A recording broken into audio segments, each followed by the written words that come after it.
বাচ্চা খেতে চাইছে না, এটাই আপনি সর্বক্ষণ ভুগছেন। আমরা আমাদের ক্লিনিকে এরকম অনেক মাদেরকে পাই যারা বলেন যে বাচ্চা খেতে চাইছে না, কি করলে এই সমস্যার সমাধান হবে। আজকে এই ভিডিওতে আলোচনা করব কেন বাচ্চারা খেতে চায় না এবং কিভাবে এর সমাধান করবে।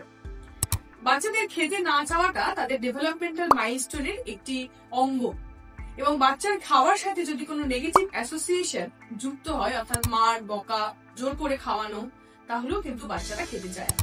এবার আসবো কিভাবে বাচ্চার এই না খাওয়ার ইচ্ছেটাকে দূর করবেন। বাচ্চাকে মোবাইল দেখিয়ে খাওয়াবেন না, বাচ্চার সাথে গল্প করে, গান গেয়ে, কবিতা বলে, বই পড়িয়ে বাচ্চাকে খাওয়ান।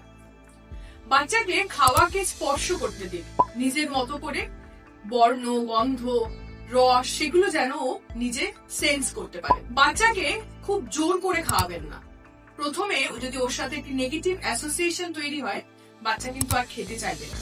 বাচ্চাকে একটি নির্দিষ্ট রুটিনের মধ্যে রাখুন, বাচ্চাকে একটি স্পেসিফিক জায়গায় বসিয়ে খাওয়ান এবং একটি স্পেসিফিক সময়ে খাওয়ান।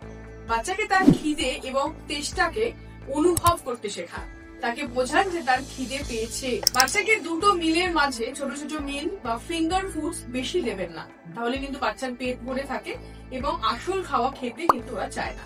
বাচ্চার থেকে ডিস্ট্রাকশন দূর করুন, মানে ধরুন আপনি ওকে খাওয়াতে খাওয়াতে কারোর সাথে মোবাইলে কথা বলছেন বা টিভি দেখছেন বা মোবাইলে কাজ করছেন, এটা করবেন না।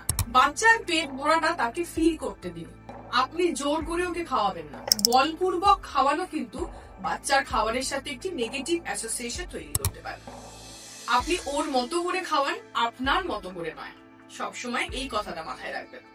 আশা করি এই পয়েন্টগুলো আপনি যদি রোজ নিয়ম করে পালন করেন, তাহলে আপনার বাচ্চা খেতে চায় না এই সমস্যা থেকে রেহাই পাবেন। সঙ্গে থাকবেন। ধন্যবাদ।